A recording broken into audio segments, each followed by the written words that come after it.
Pledge of Allegiance.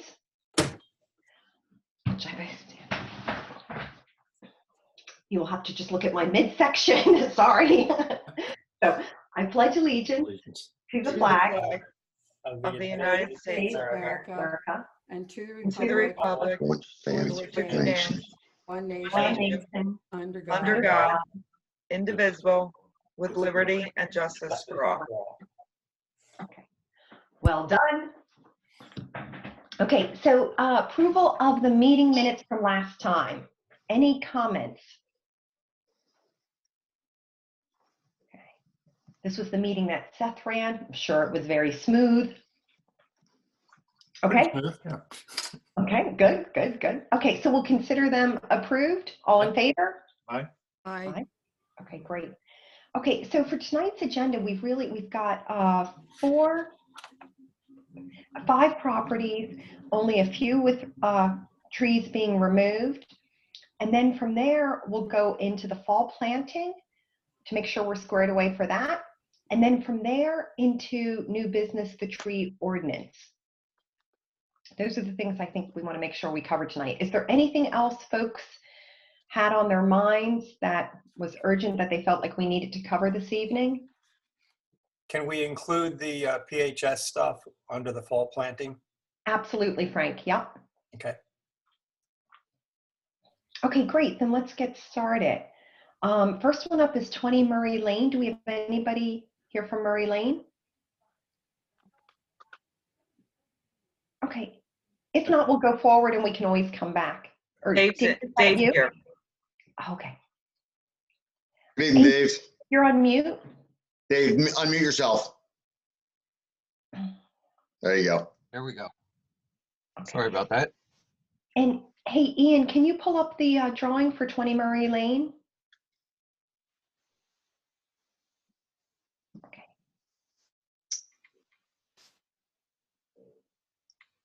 Super. And then Dave, I don't recall if you've been here before. I have been here many times. Apologies. Okay, so you know the lay of the land and what we need to know. So I'll let you take it away. Okay, this is one of the lots at Ardrossan. It is sort of mid-site. It's at the end of one of Murray Lane, which is a small street off of the main drive. Right now, it's a vacant lot. There are 4 trees on the property. The plan is to remove all 4 of those trees and to construct a new single-family dwelling. The plans in front of you show the trees, and I think we have listed on there what they are. We have, again, 4 trees. And if I can zoom in on the plan to see what they're listed at, there's an elm. They're listed on our plans as elm trees. 14-inch, 17, I'm sorry, Ian, if you 18 go inch, to the 17 right-hand side, inch, yeah. and 12.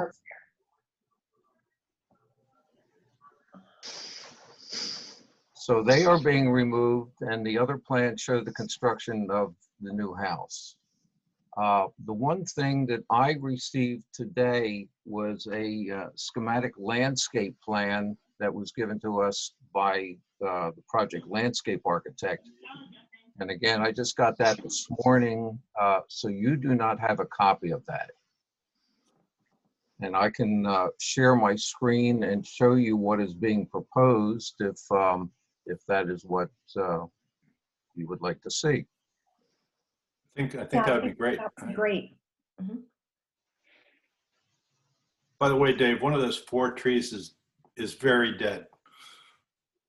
I think I'm not surprised. Matt, do you happen to know Can you- which size it is? Yeah, it's listed as an elm, but it's actually some kind of evergreen. And it's I would say 15 to 18. Okay. Can you see my screen that I have up here now? Yes. Yes. And with my cursor, I'm showing the layout of the home. It's sort of an L shape with a driveway coming in off of the end of Murray Drive. The plan is proposing 18, I think I counted 28 new trees. They're shown here. I can zoom in to give you an indication of what those trees are, their species and whatever. But just wanted to let you know that there is a landscape plan proposed for this lot, which they're adding a number of new trees. Yeah. So that's great. You are clearly good regarding the tree replacement formula, so that's super. We don't have to worry about protection fencing because it sounds like you're taking down all the existing trees. Yeah, So- there are only, again, it's pretty much of an open lot with those 4 trees off to the Yep. side. So there is no tree protection being proposed here. Yeah, and that's fine, and you have no heritage trees coming out. That's great. So the last part would be just to see what trees you're putting in. I assume if a landscape architect did it, who's familiar with this area, they're most likely suitable Yeah, for this Don- area. But we can do a quick double check for you. Donald Pell Gardens put this together, and I can zoom on this to show. They're listed here as Latin names, and I apologize. I am not a tree person, but perhaps you can read the screen and So they're putting in See what's being swamp white oak, redbud, hackberry. Mhm. Scroll down a little bit, Dave. Sweet bay magnolia, red maple, red sunset, more redbud, another sweet bay. Scroll down a little bit to the left. Another magnolia, American holly, betula, which is a native hybrid. More American hollies. Scroll down a little bit more, Dave. Persian Perotea, that's a non-native. And then the Ulmus American. So only one non-native plant. and then I think there's a couple up in this left corner here that you didn't see either. Yeah, another Persian Perotea. So that's another non-native. So we have a total of 2 non-native I think I trees. counted- Yeah, for myself, I don't see any issue with that. I think- agree, Eileen. Yeah. So Yeah, any, It's a good plan. I mean, it's, Mhm. I mean, right now it's a vacant lot. It's, just a lot. It's just a pasture right now. So Mhm. yeah, this is great. I think this is and the sizes are good. Mhm.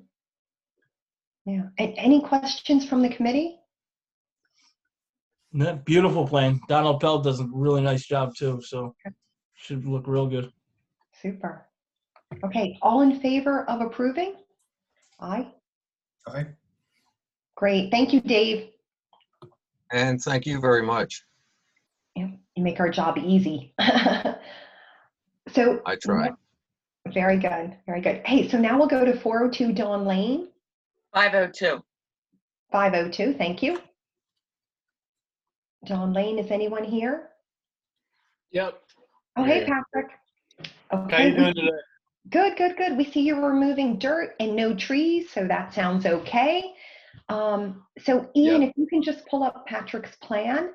The main thing we're going to be looking for here is just to understand your project and mostly around the existing trees and how you're protecting them. Yeah. And we can always give you some tips if you need them. Okay. Sounds good. So if you want to scroll to the right a little bit, yeah. Basically, the access is going to be off the existing driveway. The applicant is proposing in a below ground swimming pool. In terms of existing trees, there is one to the north of where the swimming pool is proposed. And then there's also a cedar row to the east of where the pool is proposed. I believe that the existing tree there is 17 inches and there is tree protection fencing. I don't know if it's shown on this plan, but on the revised plan, it is shown. And then there is also going to be tree protection fencing surrounding that existing cedar row there. Yeah. It looks like there is a detail showing the tree protection fencing on the second sheet of the plan set.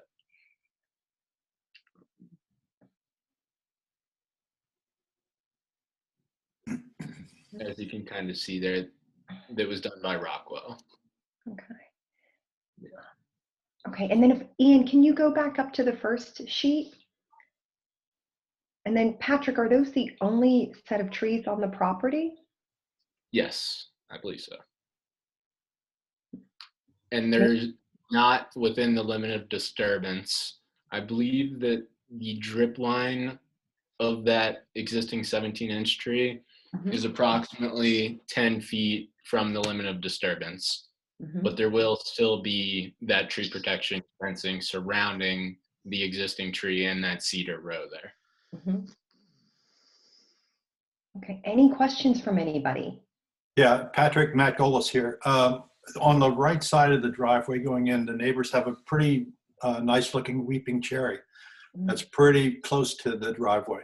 So you guys should protect that tree. You should make sure you, even though it's not yours, it's neighbors. I really recommend, especially if you're going to have some equipment coming in there. Where exactly is that? You're saying to the north? It's on the, if you go into the driveway, there's a couple brick pillars. Just to the right of those pillars is this weeping cherry on the neighbor's property. Okay, gotcha. And just keep that in mind. That's what I'm saying. Yeah, absolutely. I think we will be accessing the site off of kind of where the driveway ends though, and then going down to the right towards the swimming pool. That's how it would be accessed. Is that the area that you're talking about where the weeping cherry is? Yeah, the weeping cherry right now is right on the entrance to the driveway to this property. Okay, gotcha. Understood. Got it. Yeah, that's a good catch, Matt. Any other questions or comments from anyone?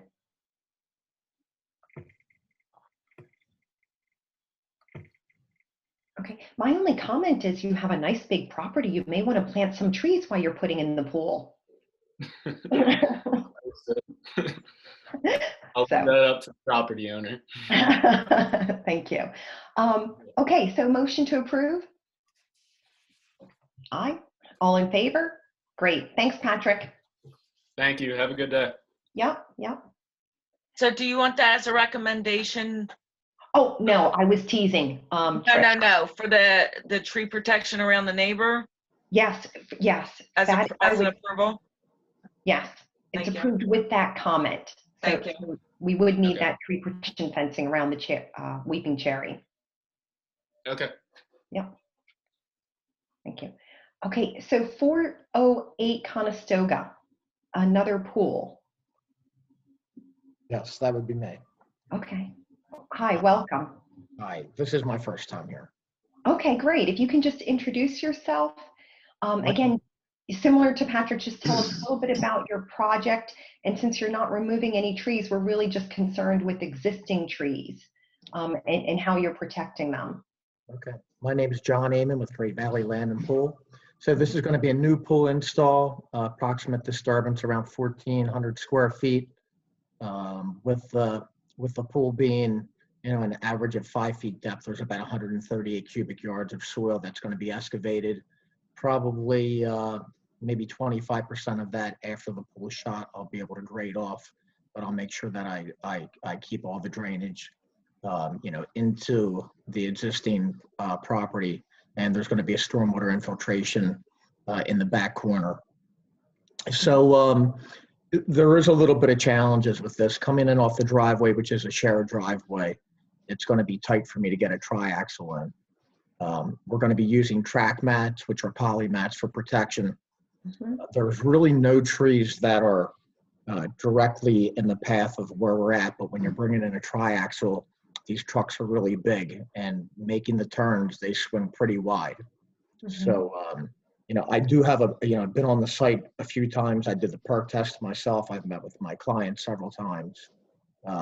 I think that as a rule of thumb, anything that's going to be within 10 feet of the path of a triaxle, knowing that by the time the driver may pivot a little bit and could get that front tire close to any trees, which could cause root compaction, that we should put tree protection around. And when I look at this drawing, I don't see any trees. Is it because there aren't any on, or they're just not shown on this view?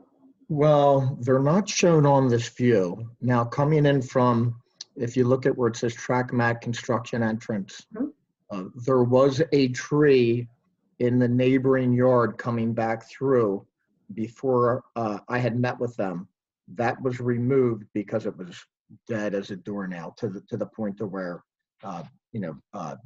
tree branches were breaking off, and literally they were very dangerous. They showed me before pictures and after pictures because I wanted to make sure that would never be a red flag for somebody coming out to visit the property. There are some trees in the front yard, but nothing coming through the driveway, nothing through the path all the way around. In the backyard's relatively clear. On the, I think that would be on the northern side of the property, the neighbor has some arborvitae about 8 to 10 feet that are going to be clear from everything, at least 15 to 20 feet off of any equipment. And I can definitely suggest that they could add some trees, sort of like the previous person that was on. Anytime you're doing a swimming pool, trees throw up red flags. I think as long as they're far enough, maybe on the perimeter of the property, to where they're not going to obstruct the sun coming in, to where people can enjoy the pool and keep the water temperature comfortable, I can definitely suggest that. I would say probably 3 or 4, maybe like in the maple family. Yeah, and that's complete. I was somewhat being sarcastic with the last person. It's completely optional and at the homeowner's discretion. But if they would like to help us keep Radnor green, we would certainly appreciate it, but no obligation. Okay. Yeah. Does this property back up on the Radner Trail? It does, correct.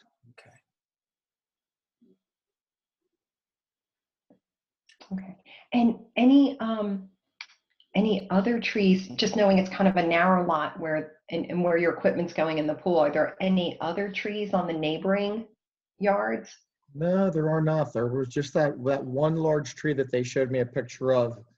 It was probably 36 inch, but it was literally kiln drying almost, to where branches were breaking off and everything. So that's pretty much, that's all that was even in the path. It's more of being careful from, exiting the driveway, having any damage to that. That walkway is very close to where the trucks are going to be. So that's, more of a liability on my side. The neighbor's really nice. They gave us permission to go onto their yard. Obviously, we try to avoid that. It's always fine when they say they can do it, but I want to make sure that we don't have any issues there. But we've already talked to both neighbors on both sides and let them know the process. Okay, super. And any questions from anyone? Okay, Claire looks good. Okay, great. Motion to approve? All in favor? Aye. Okay, great. Thank you, John. Thank you very much. I appreciate it, everybody. Have a nice evening. You too. Okay, great. So next up, guys, is 796 Darby Paoli Road. This is a new dwelling with 1 tree to be removed. Yes, my name's Bill Whitman. I'm the site design engineer for the project. You are correct. Currently, based on the survey, you can see the edge of the wooded area. If you bring up the plan, it's the finer squiggly line. The lot has got 1 grass area on it if you drive by and look at it. Other than that, it's covered with basically small trees. Evidently, it was grass at one time, and this thing has slowly overgrown. You don't plan to cut much of that down. As you pointed out, there is 1 16-inch walnut tree that's in the driveway that we would need to remove.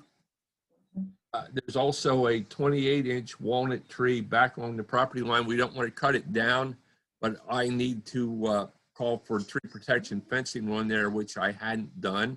But listening to your earlier discussions, I will be glad to do that. Okay. I did just one other thing. I did count the trees that the larger trees are 1 oak, 2 maples, and 9 walnut trees. Okay. And they're all staying, correct? Yes, they'd all stay, but that one that's basically in the driveway. Okay. Do you mind if I ask what this address was again on Darby Paoli? I'm sorry. 796. 796. Mm-hmm. Is this at the corner of Goshen and Darby Paoli or no? It's close to it, but not at it. Okay. It's the empty lot, Lisa, that it's been empty for years. Yeah. I think it's almost across the street from where that big sycamore tree was taken down. Yep. I think close Don't to remind me, James. I cry every time I look at that. It's growing back. I know. The northeastern corner of the lot is basically opposite the intersection of Roberts Road and Darby Paoli Road.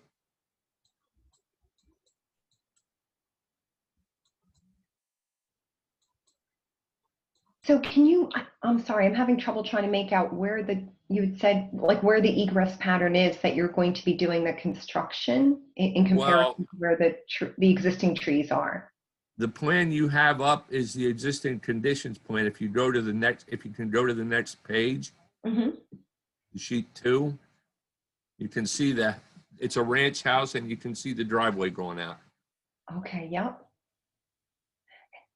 And you can see there is that one walnut tree that's in the driveway. Right.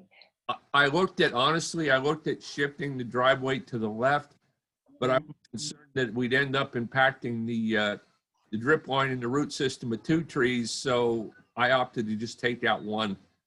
I don't know how familiar you all are with walnut trees, but they kill everything else that grows around. Oh. Okay. And then the tree right next to the tree that you're removing, that one too is a walnut, correct? Like a 14-inch Yes, walnut? it's a 14-inch walnut. And we just barely touched the drip line of it. Yeah. So folks, do we have any recommendations beyond the tree protection fencing? Because I assume that could, the roots would get compacted. Yeah, I have Eileen, so a lot of the trees in the right of way on the road are full of vines, bad condition. I'm amazed that this is a 1 tree removal plan because I just see a lot of these trees are, I just think by the end of the day, there's going to be more than 1 tree removed if I had to guess. And I don't think that's a bad thing if some of these trees are in such bad shape. So anyway, I think I would think about that if I was developing this. Like, do I want these scrub trees? Because they're pretty scrubby on the road. Maybe for a screening objective. I know, John, but you got to get in, you got to do something. Yep. I mean, it's like they've been neglected for a long time.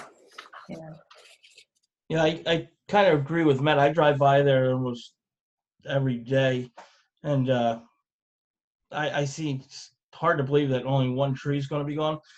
This place has been empty for as long as I can remember, and it's looks fairly wooded. Now, if they're keeping away from all that wooded area, that's fine, but I could see if some trees come down, a lot of people complaining after we pass it.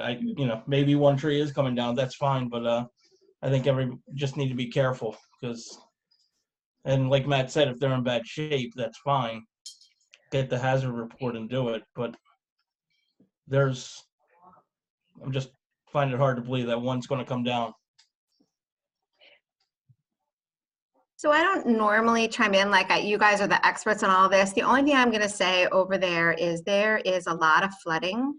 And that is, that property backs right up to the Darby Creek.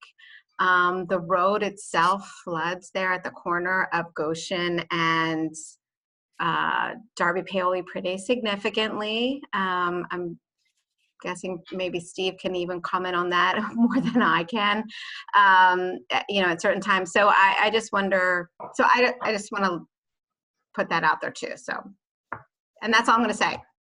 Well, in response to your comment, I can understand that it floods because there's a culvert towards the western boundary line that results in a channel that I'm sure every time it rains has water in it.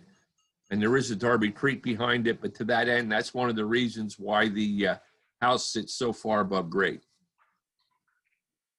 Because I can tell you when we dug our 2 test holes for the stormwater management system, we basically have to put our infiltration area on top of the ground. So we kept the whole site up. And I weighed that against, there's only a small buildable area, so we've done our best to stay in it and not take anything down. So I do have a question for you. So looking at your plan, and I understand what Matt had said, there's a lot of scrub trees. So if you look at your infiltration system and your driveway and the one corner of your house, it encroaches on what it says edge of woods, right? Yes. So if there are any trees in there that are 6 inches or greater that are going to come down, they've got to be marked and noted on the plan, and compensatory trees are required. Right. Well, if that's all scrub or they're hazardous, it should be noted as much or the same. So the idea is not to come here and say we're taking down one tree, and then when we get out on site, put in a hazardous tree report. The optimum thing to do is if there are hazardous trees that are greater than 6 inches in diameter, it should be brought to the shade tree's attention so they can work on the entire plan. But if I am incorrect, let me know. Well, all I can say to you in response to that is that we paid to have the lot surveyed and show every tree over 6 inches. So that area of woods removal, the significant trees are shown there along the property boundary. Okay. So somebody put their stamp on it. We'll take it as that. Yeah, I think so. I mean, we could give them a chance to devine trees and try and keep the existing trees. And then if that isn't possible and they are hazardous, you could indeed then later on file a hazardous tree report.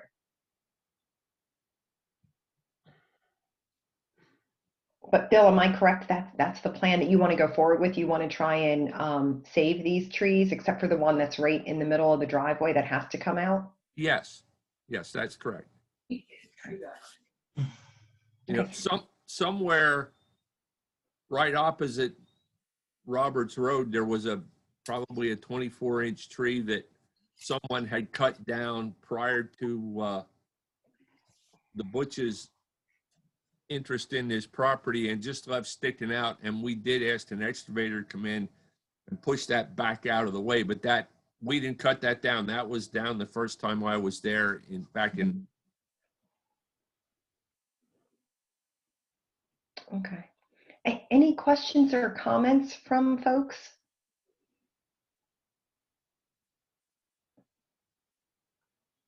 Okay.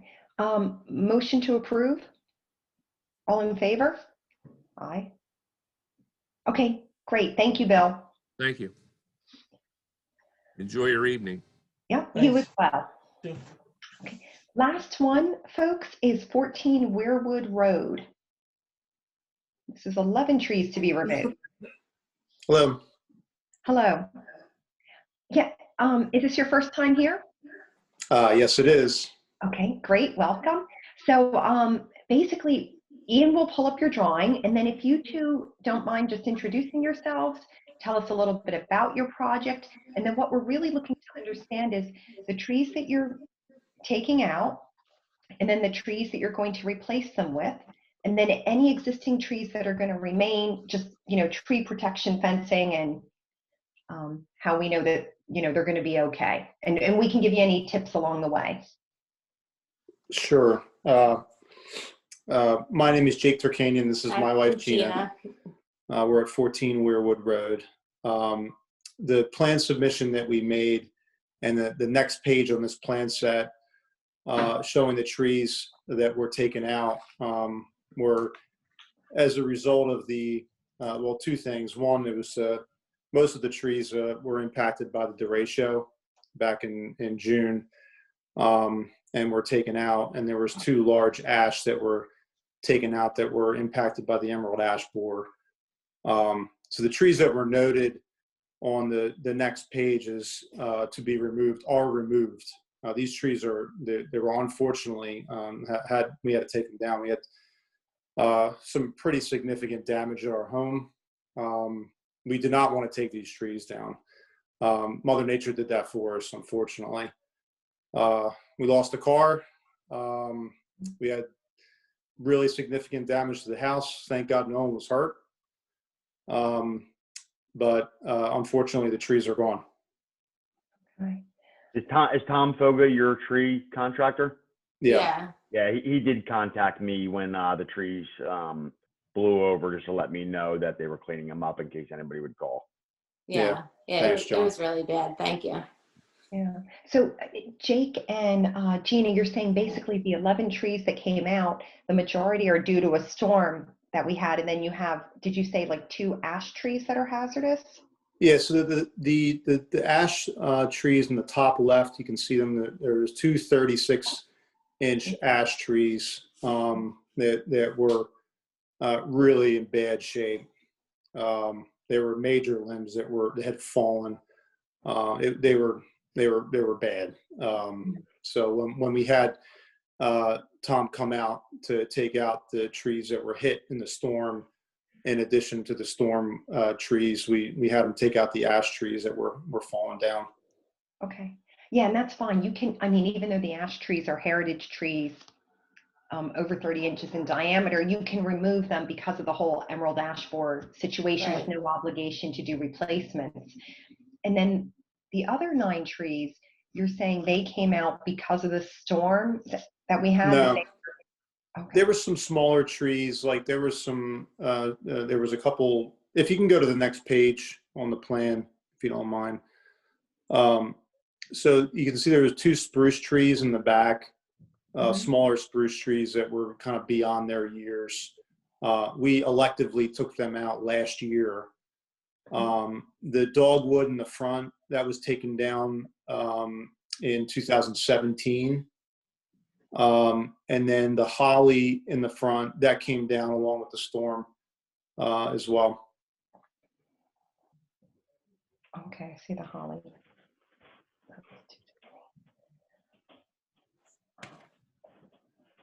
Okay, what I'm trying to piece together, and maybe the rest of you guys on the committee are ahead of me, is there really any obligation here to replace anything? Because normally it has to be a hazardous tree coming down that would trigger. But if you're a heritage tree, that would trigger you coming here, but your 2 heritage trees that I see are both ash trees. I don't see any other heritage trees. Is that right? You don't have any other trees beyond 30 inches in diameter that you're taking down? No, we have a willow oak, but fortunately that was not hit in the storm. You can see that is a 36-inch, it says DEC. That's a willow oak. And we did have a couple limbs that were impacted, but we were able to save that tree. Okay, great. And then the other trigger is if you're taking down 6 or more trees in 1 year. 5. 5, right. If you're, yeah, you can take down 5 trees. Yeah, if you're taking down more than 5. Yeah. Yeah. So that's where I'm trying to see, but that would be 1 year. So you have ones from 2017, 2019, 2020. So I'm trying to even see, do you trigger that? How many trees did you take down this year that weren't hazardous? This year, well, the only ones that we took down this year were the ones that were taken down by the storm. Mm-hmm. So I don't know how you treat that, but I mean, look, the reality is, we were planning on doing an addition, which that's why we're here. And we have a landscape plan with a whole bunch of trees, with a lot of variety. Okay. So whether we trigger the replanting requirement or not, we're going to be planting a bunch of more trees because we like the trees. Yeah, that's why we bought the house. Yeah, I mean, yeah. So we have a landscape plan that's in draft form. I have it if you want to see it. I'm happy to share it with you. Yeah. And it has it's got to be 20 or 30 trees that we have shown on the plan. Yeah. And it's in draft form, but I'm happy to share it if you'd like to see it.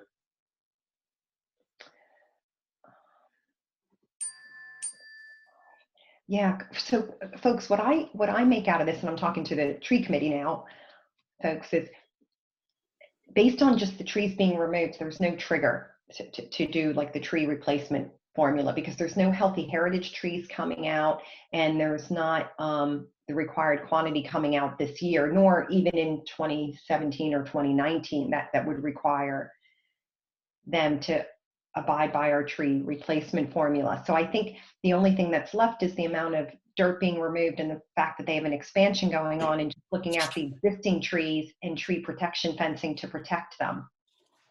But would folks agree that that's really where we need to focus? That is correct, Eileen. Yes. Yes. Okay, super.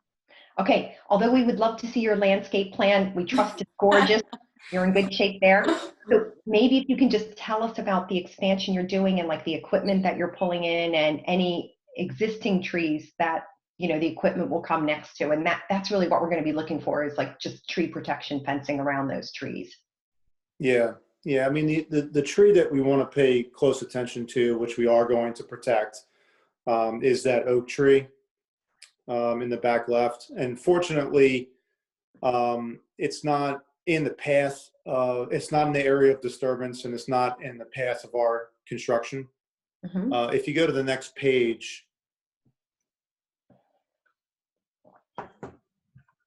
you can see, so the plan shows a front garage addition in the front, stormwater collection basin towards the front of the lot, a rear patio, and a pool.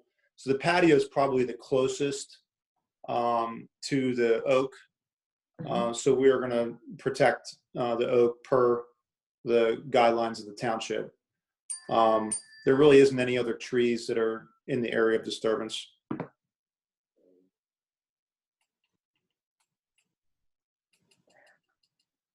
And then I'm just trying to determine how will you get the equipment back there? Will you use the existing driveway and swing around around the left-hand side of the house? No, we have room on the right-hand side. Okay.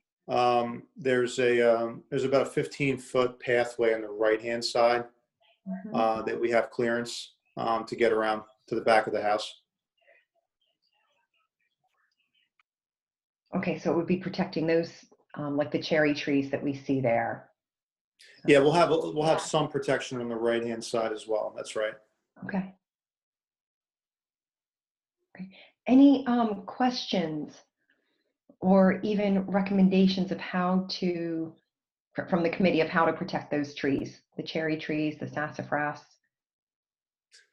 Not really. I mean, we rely on our engineer to to come up with the protection guidelines for the township, which we'll abide by. Yeah. Yeah, I didn't know if any of the folks here had. Oh, sorry. Yeah, that's okay. I tried to stop him. Best of luck.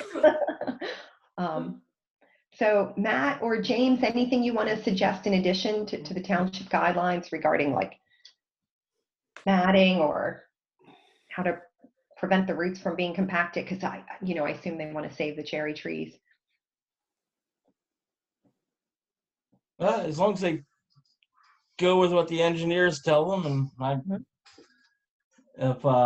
if you have to get really close to trees, you can throw some wood chips down to help absorb some of the shock from any trucks or anything going back there above the tree roots, and just try to keep away from the trees with fencing, so you don't have any mechanical damage or anything. Otherwise, sounds all good to me. Matt? Leave it to Matt. He's the boss. Hey, Matt, you're on mute. Sorry about that. It's a neighborhood with a lot of old trees and a lot of old trees on the street. This property looks like a property where people care about trees. Obviously, they lost a bunch, but it has a look of a place that if they're going to add trees, there's plenty of space to add trees. Tree protection looks good to me. I think it's okay. I think this is, this is an example of people taking some care about what they plan to do. Okay, good. Any other questions or comments from anybody on the committee? Okay, all in favor of approving? Aye? Aye. Okay, great. Thanks, Gina. Thanks, Jake. Sorry Thanks for a lot. your loss, but good luck with this project. Good Thanks a luck. lot. Thank you. Eileen, Yes, Trish? I just want to let you know that there has been no public comment. Oh, thank you, Trish. Okay, super. Okay, so guys, now we're going to dive down into the fall planting. And just to make sure I don't forget, Frank, let's go to you first regarding the Pennsylvania Horticultural Society trees. Okay, I'll be kind of brief. I've got a lot of help from Matt and John on this. We're getting 24 trees tomorrow. Mike Simmons has asked Ricky Foster to, a couple of guys in a truck, we're going to go down to the Navy Yard and pick up our 24 trees. It's going to be kind of interesting with the new restrictions in Philadelphia. We're not going to be allowed in the warehouse because of COVID, so I'm going to have to dress warm. We've got 2 people in Garrett Hill that are going to be getting trees, one on Rockingham and one on Bailey. 11 trees are going to be going on the Radner Trail. John's identified some locations to put them near the driving range, I think it is. And then Matt's given us some pretty good notes on Dorosio Park. Obviously, I'm from New York and can't pronounce that. But we have locations there where to put trees and where not to put trees. The only other concern I had was, no reflection on our guys, but doing that how to plant a bare root tree. And John's going to be giving them some instructions on that or supervision just to make sure they're planted properly. So it's looking good. It's looking good. A little bit disappointed we didn't get more take in the Garrett Hill area, but in talking to Sean, when we do it next year, he had some ideas on kind of marketing the idea to the neighbors. So we'll try that next year, just learn from this year. Yeah. So that was my report. Okay. Well, that sounds, one, guys, I just want to acknowledge, this is the first time we have ever written a grant. Grant number 1 and grant number 2. Each one is 12 trees. So I think this is huge. So we're getting 24 trees for free. So Frank, thank you so much for leading up this effort. Great job. You're welcome. You get Rookie of the Year. Good job, Frank. It's probably might be the only good thing about this year. So true. Steve, or can someone send me that? I'd like to mention that at the Board of Commissioners meeting on Monday night. Someone can just share. Frank, if you could share just a little blurb with me, I'd like to acknowledge that at our meeting. All right, be glad to see you. Yeah. Thank you. Yeah. Yeah, that's super. That's super. And who knows, maybe these 2 trees at Garrett Hill, we can hang signs off of them next year, and that can be part of our advertising to get more residents to plant trees. So maybe it'll be a good visual. Okay, fall planting part 2. So Ginny, any update or anything you want to mention regarding the residents? Well, first, I just want to say thanks to everybody who helped me put out the stakes, and I apologize again for the nightmare of the addresses. Nobody can figure out why they were off by 1 number, but I know some of us had to go back and replace the stakes. So thanks for the extra effort, everybody. And all the stakes are out. I do have a few odd requests here and there from a couple of residents who are adamant about wanting to be able to pick their selection of trees once we know what the flowering trees are in particular. There's 2 people that wanted to have the opportunity to say, okay, this is the one I want. I don't even know if that's feasible, Steve and John. But I told them I would check with the shade tree committee, and if it was feasible, we'd let them pick their specific species. Do we know yet, guys, when we're going to start planting? So my understanding is John and I just met with All Seasons just yesterday.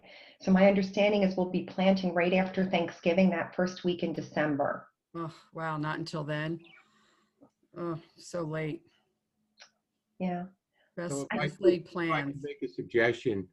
So for next year, if you truly want to have a fall planting program, and John and James can help me out here, we really should bid. If you want to bid in July, bid in July or late July. We only have one meeting in July, and then we can plant in September. You'll have a better selection of trees. You won't have to worry about the fall dig hazard, and we won't be up against bad weather, snow, and all that. So if we want to bid in July, we have to have everything. If we want to, I'm sorry, if we want to award in July, really by the end of May, we should have our list to go out with. So, you know, early June at the latest. Then we can bid it in the summer, and you can literally start planning away in September. You'll have a great selection.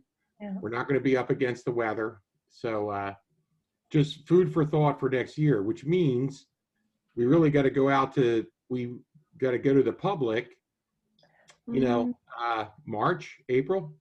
I went, you know, Steve, I think that's a great idea regarding the planning. One option would be,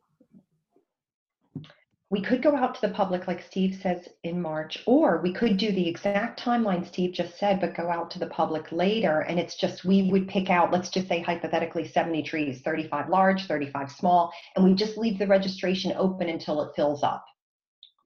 You know, and I have one concern with that. So you could, I understand the thought process, but so, okay, from my world, when we bid a project, right, we like to know what exactly we're going to be bidding on for our bidders. So if you can have the list done, you'll have a finite amount of trees, as opposed to putting in there 70. Say maybe next year we only get 50 people or whatever it is. I'd like, my recommendation is you wrap it up when we go out to bid for what we know. We can always add trees. So if we get 60 residents and you want to add 10 trees for a latecomer, I think that's great. But I'd hate to go out there, because if there's a substantial change to the bid, let's say we throw out 70 trees and for some strange reason, we only get 40 takers. That's a substantial change to that bid.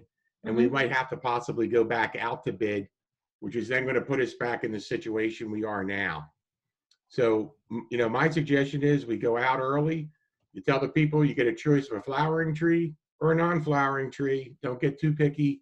They're getting a tree.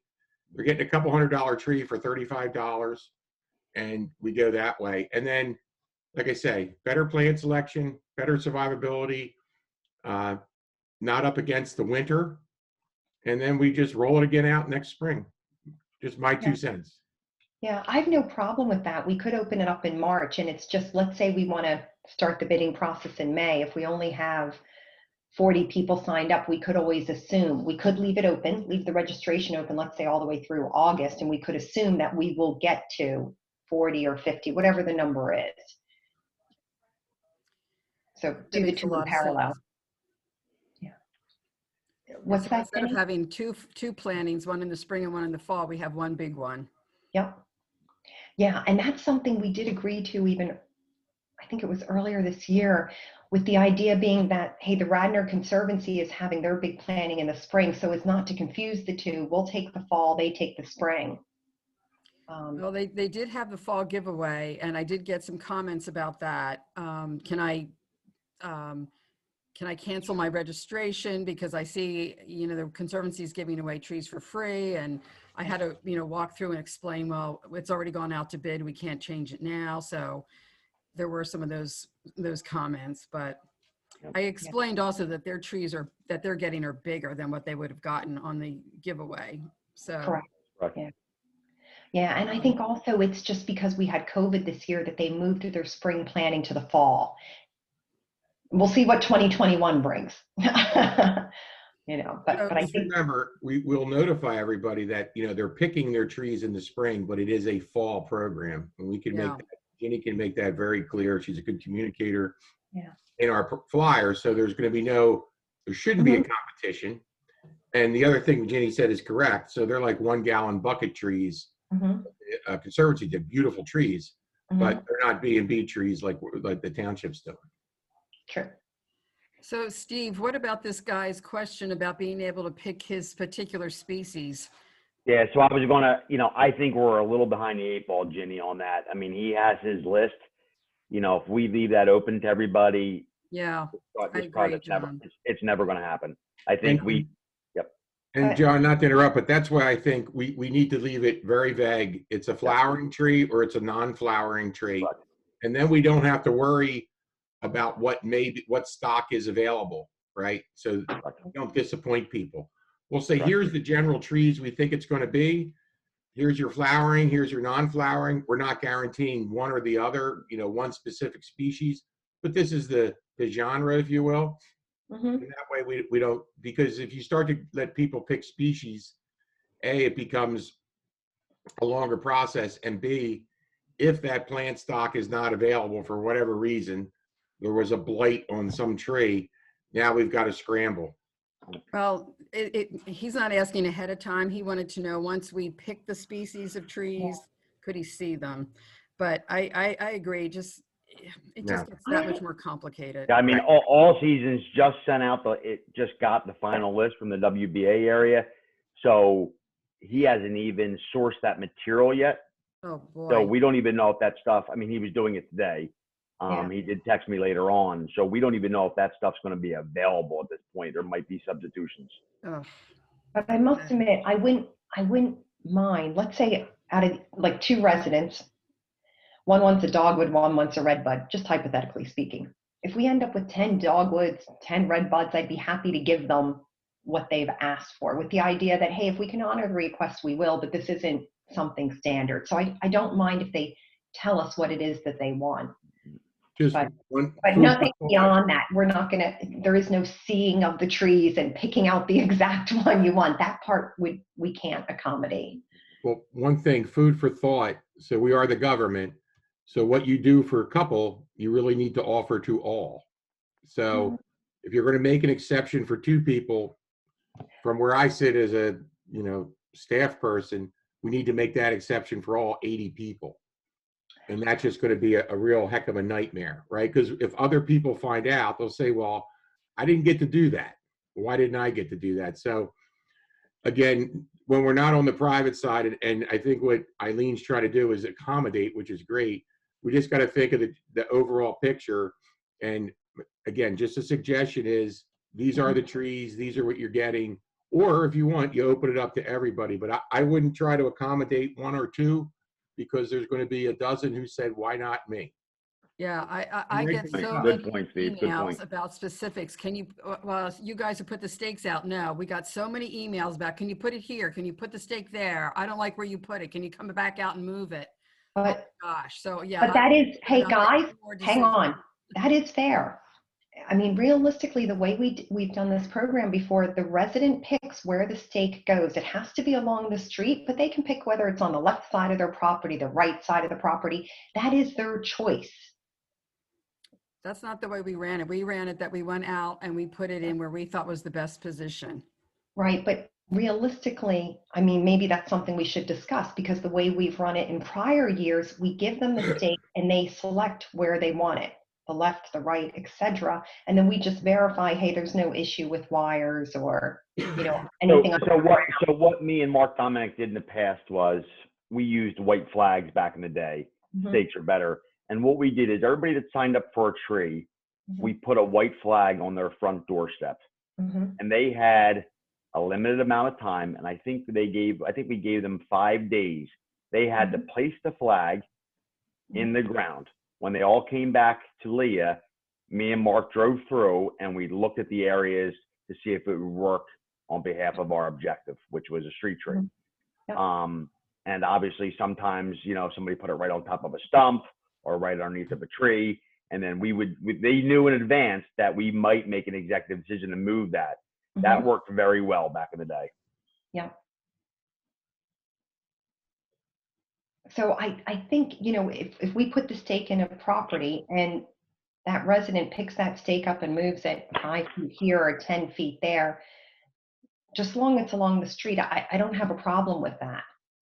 Yeah, and as John said, that was kind of the process before. You know, you give the folks some ability, say where it goes. But again, if we start early, we can work out any conflicts. Like John said, we could drop off the stake and we send our arborist out or members of the Shade Tree Commission verify that's a great spot.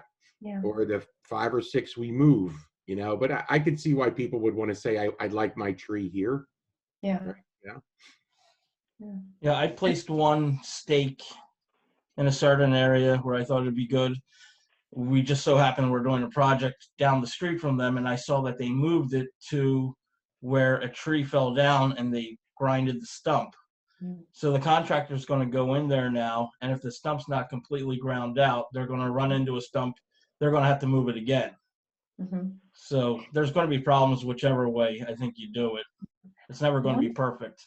Yeah, one of the things we talked about with All Seasons regarding the WBA is that, you know, if his guys go to plant the tree and the stake is, you know, for some reason suspect, that they could make a game time call, and maybe the stake, maybe they would plant the tree 2 or 3 feet this way or 2 or 3 feet that way. We would give them that judgment call if there's something, you know, we didn't see when we placed the stake. So Is that the contractor or the resident? That's the contractor. That's All Seasons. Yeah. That was communicated to them, Eileen, that that we were going to be putting it, and they would need to still be subject to whatever the contractor thought was the best place. Okay. That's good. And I might have missed it earlier, but do we know what the trees are that they're getting?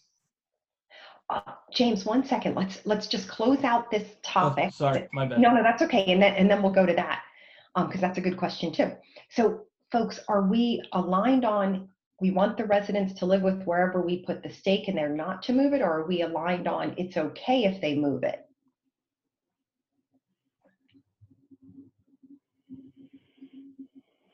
Claire? I think that we have to be okay. They have to be okay with where we put it.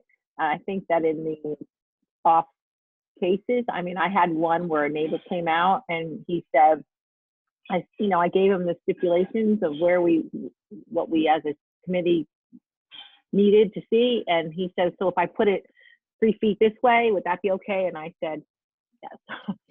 So as long as it met the qualifications. So I think we put them in where we think they should go.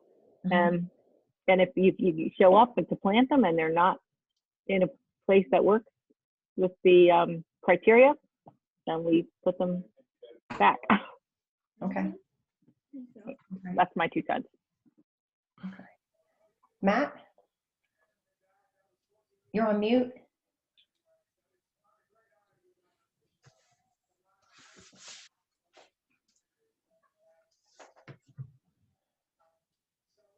Sorry about that.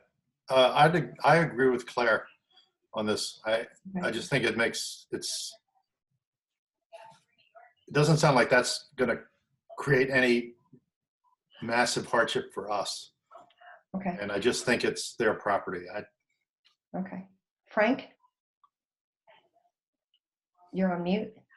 I talked to a lot of the people that I put stakes in, and they were pretty reasonable about where they wanted them. And I suggested here, they said, okay, fine. I had 4-year-old Patrick actually taking the hammer and banging the stake in the ground. But one guy did give the stake because his wife wasn't there. Okay. And he was afraid I'd put the stake where his wife wouldn't want it. That's a smart man.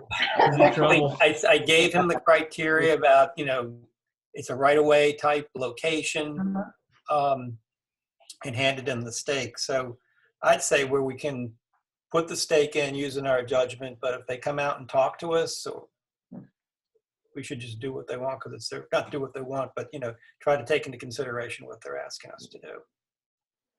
So it's a hybrid. So as we sit today, are all the stakes where they're meant to be? Either by where we put them or the homeowner made changes? Yeah, yes, they are, John. Okay. That sounds good. So James, any comment? We didn't hear from you. But I think it's all good. Okay. I think stakes are going to get moved possibly. When I went out to place some stakes, some were on the, as Ginny pointed out, some were on the wrong property, and the neighbors told me where to put them. Some of the people came out and asked if they could put in a certain area, and I put it wherever they wanted. I think the most important thing is to educate the people if it's if they're getting a shade tree, just to make sure that there's no wires above head or anything else that would restrict it from growing. And I think that's the major thing we got to look at. And otherwise, as long as it's in the right of way, I could care less where it goes.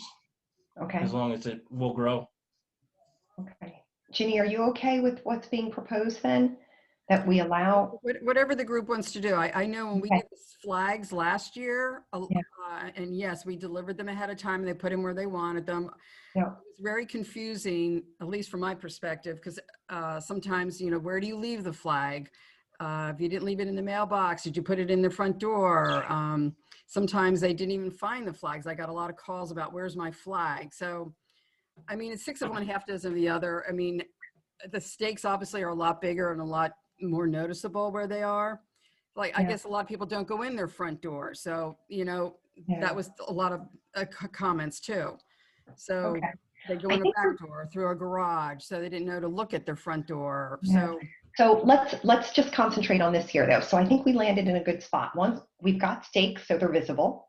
Two, they're put in the ground. It sounds like we're allowing residents to go ahead and move them how they want, but we're not allowing residents to pick the specific species of trees because that would be a slippery slope.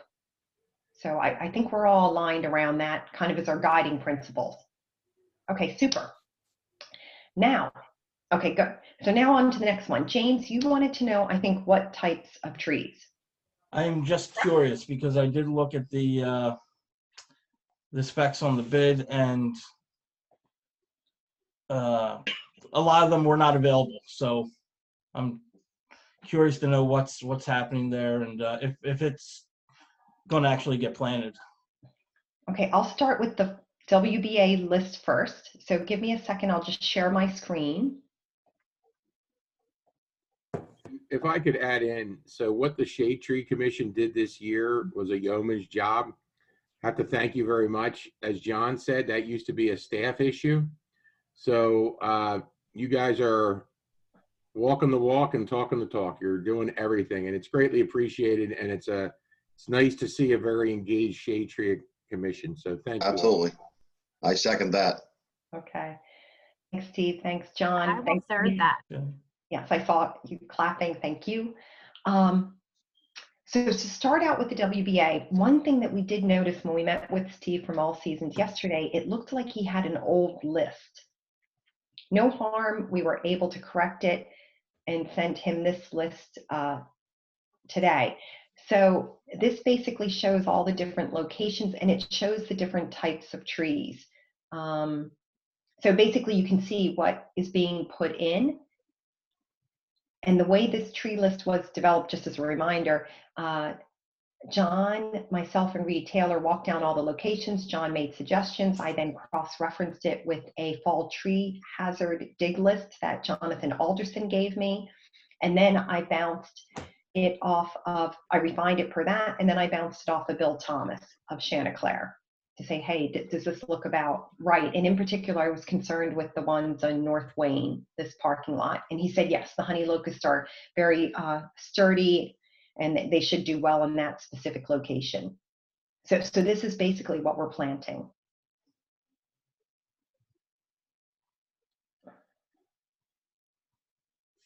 What kind of maples are they? Do we know? Red Sunset, I believe.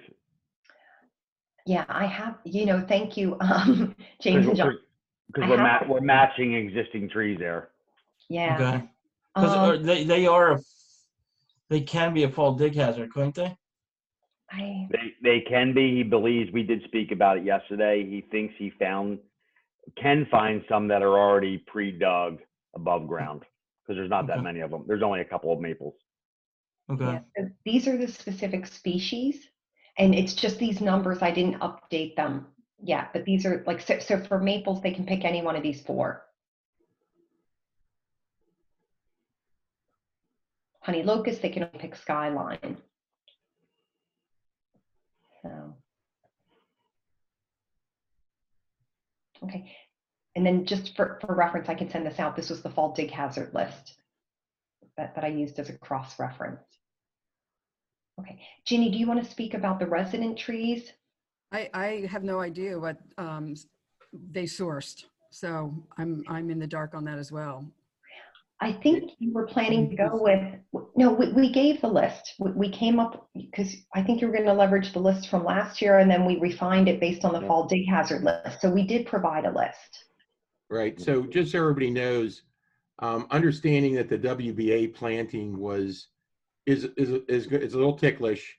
I had asked All Seasons, John, Ricky, and Eileen, because she did a lot of work out there, to meet. I couldn't meet, but I knew it was something necessary.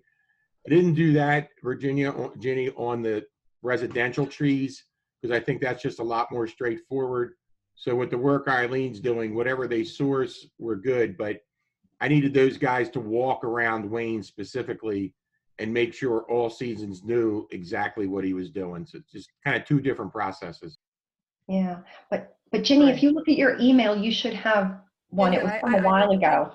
I have the list from last year, but it was my understanding when they went out to source, they weren't sure if they were going to be able to get all those trees. So that's what I was waiting to hear. Is he able to get all those trees that were on that list that we did provide? And it's not the list from last year. It was revised based on the fall. Okay, right. Dig hazard. So that was the list that was given to All Seasons. But as I say, do we know if he's able to get all those? So that's why I don't know exactly what the list is. I understand. So Steve, do you have feedback from All Seasons on the resident trees? Or is that something he's just looking into now regarding what he can source? And maybe we lost Steve. But Ginny, I have, you know what I can find out, because I met Steve and I have his contact information at All Seasons. So I'll ask him for the resident side, what trees is he actually able to secure? Okay, that would be great. Yeah, okay. If they're not able to get the trees, there's a lot of trees and it's very late. I actually went to a few nurseries that I talked to and they weren't able to get the trees that were on the list. I'm just while we're here and try to think of a backup plan. If this doesn't happen, are we going to go with whatever they can pick, or can we push this till spring so they get really nice trees? That's exactly what I'm thinking, James. I would rather move it to spring and give them a decent tree and give them a decent chance of surviving, rather than trying to cram it into December. We have planted trees not that good. But we have planted trees before in December, even after Christmas, like in that last week of December. This was back when Kimberly Donchis used to run the program. Oh, God. So I know that was done. A tree planted then. Yeah, but I mean, overall, I'm just from a experience, from being in the industry. This is a really tough time. I'm just saying this now because we don't meet for another month, and I don't even know if we'll meet in December. If they can't find them, are we just going to go with whatever they can throw on the ground, or do we want to make this? This is $90,000, I think. Give them a chance to get some good stuff. Yeah, I'm thinking. Normally, we give a pretty long list of trees with the idea being, hey, if let's say you list 10 trees hypothetically. If you can source 6 or 7 of them, we're good. But we give a long list such that any one of those trees is fine. And then it just has to be X number of small and X number of large. And so I think we need to find out from All Seasons what they're able to do. And I would think we could find out by Friday. I don't think it's going to take him long to know what he can source. Steve, would you agree? I concur, Eileen, and John has a relationship with All Seasons in the fact that he's done work for us in the past. I don't mean a relationship other than that, because our work is all sealed bid. Yeah. But if it's okay with the chair and the Shade Tree Committee, we'll let John talk with All Seasons, and as soon as All Seasons get something, John, just have All Seasons send the list to me, and me and Trish, and we'll shoot it out to everybody. And I'm hoping by this week he can source, or he'll know what he can source. Is that a fair statement, John? That's a fair statement. I'm going to email him right now as we're on this call. Yeah. And then I think Ginny and James, to your point, let's just say hypothetically, maybe due to COVID, there's a shortage at nurseries and they can't source any of the trees that we want. Then yes, I would agree that then we hold. There's no reason spending the funds if we can't actually get trees that would survive and do well here. Right. So I agree. And that will give them time to order the right trees. And I don't know if they're still able to, Steve, do that, if we can extend it. But if we did, that'll give them plenty of time to do it in the spring, and they'll get some nice, freshly dug trees at that point. Yeah, but I think John, we can work with them, James, to extend the contract. I'm hoping we don't have to, because I think that confuses things for the residents. We had the fall tree planting that goes in the spring, and then in the springtime, we're asking other people for trees. But if that's what the Shade Tree Commission, if that's the way you want to go, once you see the list, we do, All Seasons is pretty easy to work with. So I would sit down with him, and so long as there's no cost, like an additional cost for the township, that's a viable option. Yeah, I hate to see all those trees lost. And there is only, on the list that I saw that was given out, there was only one flowering tree. I think it was an Amelanchier. I don't remember seeing any others. So most of the trees that went to residents were that tree. They got a lot of flowering. So I'm just saying, since we're not going to be meeting, I think give John and Steve the chance, if they know that All Seasons can't get the trees, to let them have the option to go next spring. Yeah, I think we'll get a response from them first. But these are the trees that we started to request for the residents. The small trees you can see listed here in blue: redbud, Rutgers dogwood, Okami cherry, Chinese lace bark elm, and then you can see the large trees listed. And then the only thing is I asked to modify them just based on the fall tree dig hazard list. So redbuds and cherries are considered fall dig hazards. So I recommended switching them to fringe trees. And the large trees, I guess, looked good. And there were just a few recommendations as made by Bill Thomas of Chanticleer that, if we wanted to, we could replace them. So I think overall we have a pretty decent list. We probably have at least 10 different tree types listed. And you have the single biggest tree planting that's ever been done. That too. That too. So that could make things harder to source this many trees. But in either case, that is a good thing. Congratulations to the Shade Tree Commission. Steve, I think it's a good thing too, but I'm sure Ginny and James are hearing, oh my gosh, now we'll never get that many trees from the nurseries. So let's just. It just concerns me that I feel like at this end of the season, what's left is not the highest of quality. There's nothing around here, so he's going to go down south, I would assume. No, he's actually going to, James, he's actually speaking, I forget the name of the place. He was actually on the phone with the guy yesterday. It's in New Hope. Copley's? Copley? I thought he said Copley's. He said it's a giant nursery. It's almost identical to a Hamill's nursery, where you get the quality. I don't quote me on the name, but it's in New Hope. Okay. So let's wait to see what we find out. Yeah, exactly. I just sent the email out, Steve. Yeah, let's wait to see what we find out. We'll shoot it out to the Shade Tree Commission as soon as we get it, and we'll take it from there. Okay. Sounds good. That sounds good. Thank you. Okay. Anything else on the fall planting? Okay. I'll speak with Ricky tomorrow to make sure that come spring that the WBA gets water bags on all those trees, and that we put together a water management program for those species. Yeah, no, good point. And guys, I meant to mention this earlier. I have great pictures. But just a quick story. Back in July, I gave John a call because the 2 trees that we planted on Lancaster Avenue right in front of St. Catherine's looked dead as a doornail. And yet they were like prime real estate, you know, to be helping us regreen Lancaster Avenue. John gave at the time Steve McNeilis a call of Public Works. He put water bags on them, watered them. 2 weeks later, they looked much better, and they're still surviving now.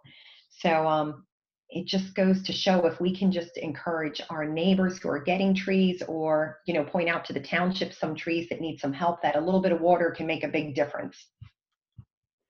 So great job by Public Works, and thank you, John. Yep. Welcome. Okay. Okay, so on to the next, and I'd say last issue, is the tree ordinance. So we have the proposed amendment that is from the Board of Commissioners, and my understanding is, per Seth, that you talked about this last month, and the idea was to approve it, or, you know, finalize it this month. So if you want, I can pull that up on my screen. I think I have that open. Rick, you'll see that Trish added some of the comments from, there wasn't really many in the way of comments. James had a couple. So you'll see them on there. And if this works for you folks, you know, we'll get it to the commissioners on a future meeting if you still need time. And just, I know James had mentioned December. Sometimes we don't meet in December, but I may ask you to consider it, because I think you're going to have some, the possibility exists that you're going to have some large land development projects that I really want to make sure get in front of you early on. So we can always talk about that a little later. Okay. Okay. So folks, this is the ordinance, and I assume what Steve is talking about, these are the edits that probably Trish made here in red. That's correct. Okay, great. Thanks, Trish. So one, I'll just state, maybe you guys talked about this, but the overall concept of this is based on what happened with the 476 Gateway entrance, and the idea that the Board of Commissioners, and Lisa, correct me if I'm wrong, is saying, hey, we don't want something like this to happen again. And so a way in preventing this is to make sure that the township staff follow the shade tree ordinance as well. I think that's the overall intent. You are correct. Okay, super. If I could add, so since this ordinance, the draft came out from the commissioners, the township has been following this. So as you noted, we've been bringing everything before you. Public Works brings, so even though it hasn't been official, township staff has been following this ordinance by making sure everything goes before you. So to me, I read this over, it looks good. My one concern was about, hey, if a tree is hazardous, obviously we want Public Works to be able to remove that as soon as possible, not to wait for us. And I saw that was covered in this letter C, in case of emergency. Yep. So to me, this looked good. Any comments from anybody? Any edits? Okay, all in favor of approving? Aye. Okay, super. Okay, we have it approved. Very good. Okay. And then I'm going to the next, hang on one second. The next agenda item is under new business, tree ordinance, amending the ordinance to allow staff to administratively process permits where there is only earth being moved, no trees, or less than or equal to 5 trees. So some good examples would be some of those that came in tonight, where they're just having, where they're just having dirt moved and no trees removed. Right. So I see all these plans before they come to you, and that's why they come to you. You know, we make sure they go to you. But I think I could free up a lot of Shade Tree Commission time if you let us do the ones where basically they're allowed to take the 5 trees down. We'll make sure the tree protection's there. I review these plans. So that could free you up for all these other great endeavors you're doing with the trees. Steve, you had me at hello. So, no, I was actually thinking, that we would have to revise the ordinance to do something like this. So for me, I think this is a great idea. What do others think? Excellent. I think it makes a lot of sense. It's more efficient. Less churn, less bureaucratic. Yeah. One thing I would ask is, Steve, when you do the review of these plans, if you come across something like Darby Paoli Road tonight, where there's a bunch of trees and they're sitting and they're going to take 1 tree or 0 trees, but you're like, hey, it looks like something more than that is going to happen, I'd be happy to do a site visit. And Matt, I appreciate that. And honestly, that's what caught my eye on this when I saw the wood line and what he was saying. So absolutely. So something like that, I may send to Shade Tree just to make this person explain what they're doing, right? And knowing that Matt, who is our ultimate Shade Tree plan evaluator, would be on the scene. Yeah, anything that. It's a great title, Matt. That's a great title. Love it. Stays the same. So just, not that if the commission does want to do this, what I would do is then contact the solicitor to see how he has to do it to amend this. But I'll let you continue. Yeah, I think it's a good idea. There was a lot of projects the last couple of months, and it might stay the same way with COVID. And I think Steve and John have plenty of experience in doing whatever they need to do. And I think I trust Steve and John that if there is any questionable stuff, that they're going to probably bring it to us anyway if there's no trees on the plan or for whatever reason. So I think it make our life easier, make their life easier. That's about it. Okay. Any objections? Okay, great. So motion to approve amending the ordinance. Okay, all in favor? Aye. Claire's good there. Okay, we're good. Okay, super. The last 2 bullets, I'm not exactly sure what they mean, so I may need some help. One is removing invasive vines. So I don't know what the proposal is there regarding the tree ordinance. And the last one is maintenance on street trees or newly planted trees. So I don't know, Steve, do you know what specifically is meant by those 2? They were brought on from the last meeting. I brought those up to Trish, guys. Oh, okay. Yeah. Sorry. And just the, Steve, do you want me to go? Well, I'd like to jump in on, Yes. so I get calls every week about trees with the spotted lanternfly, right? So people are calling us and saying, so-and-so needs to take down that tree because it's covered in lanternflies. But we're finding out that, aside from ash trees, there are invasive species of trees. And I think this was the impetus for James looking at the ordinance, that if it is verified invasive species and somebody's willing to take it down, do we want to encourage that so we get the growth that we want? But I'll toss it over to James because this is his baby. Yeah, no, you were right there. I think Atlantis, I think that should be on the same list with ash tree. I'm not sure what people think about Norway maple, but I don't see any. I mean, don't see a real great benefit to those. If somebody thinks that we should keep them, then I'm fine with that. James, you're correct. The Norway maples are invasive, the Atlantis.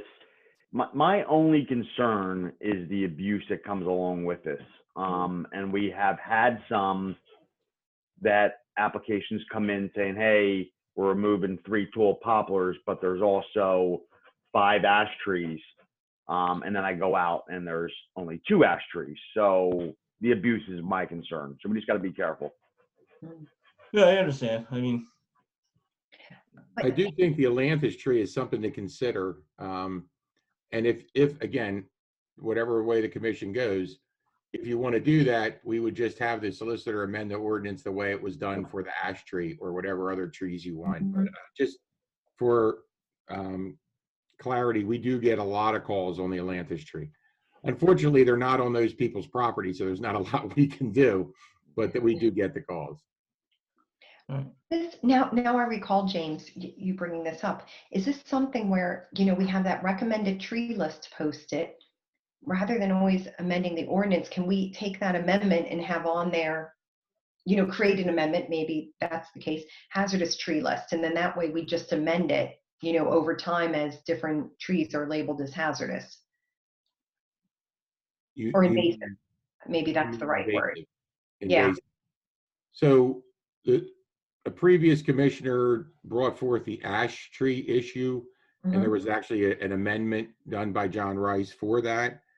And maybe that's another thing I can ask him. The way we did the tree planting list that was something that could be approved by resolution every year. It didn't have to go through the ordinance process. Maybe we can do that with,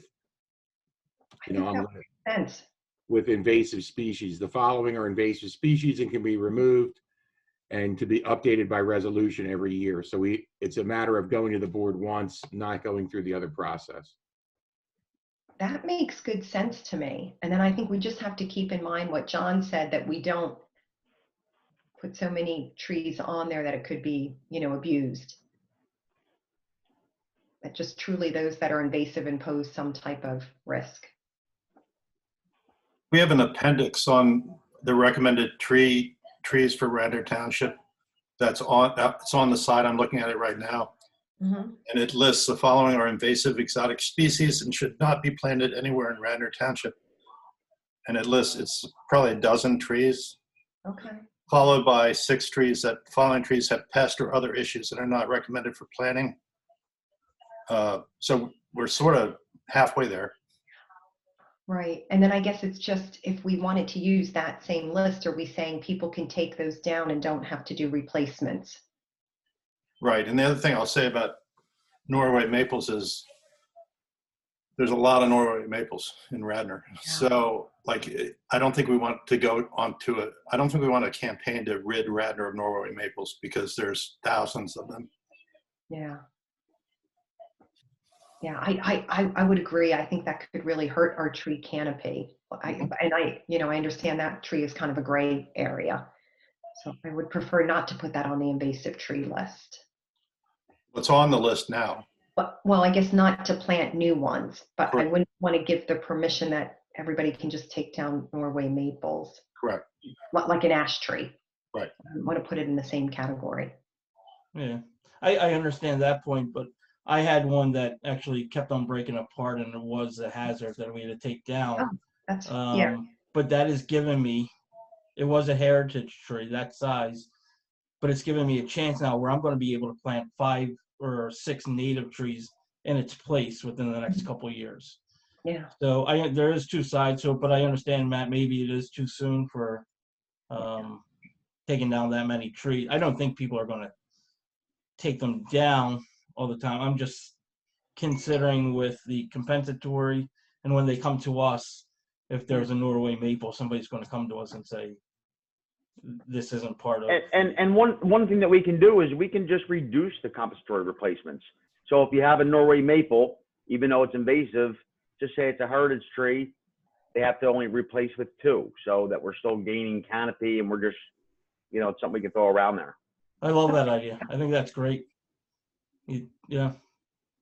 Okay. So, Steve, how do we go about this then, into making this some type of document that we can just update annually versus the way the ash tree ordinance is now?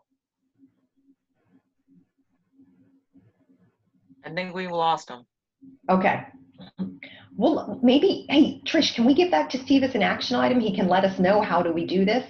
And then it sounds like we're in favor of doing it.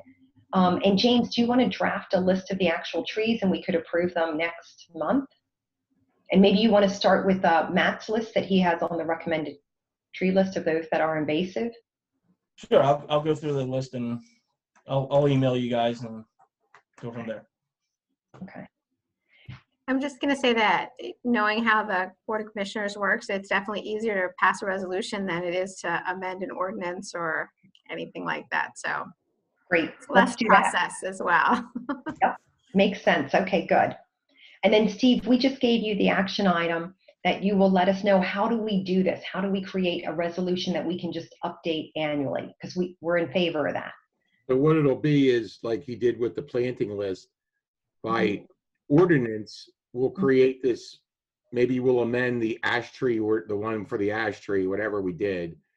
And then John can put in there that it could be updated by resolution annually. So it makes things a lot easier. Okay. However you think best to do it, I think, we'll follow. And James is going to put together the list of trees. Great. For our first, for 2021. I will talk to our wise sage solicitor on this. Okay, great. Thank you.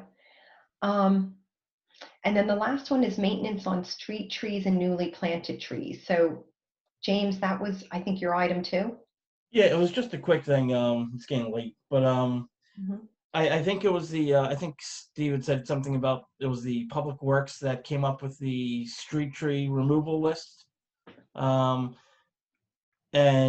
I just thought maybe next time we do that, if we could talk to Pico or Asplund, because I did see some of those trees, and they are next to wires, and I see Asplund right now is up on Goshen Road coming by, taking down a lot of ash trees and stuff by the wires. So if we know they're planning on coming to a certain area to take down trees, we can leave out some of the trees that are on the township's list. I see. So the way that works, James, is we'll get notification that Pico, through its vegetation management contractor, Asplund, is coming into the township on certain streets.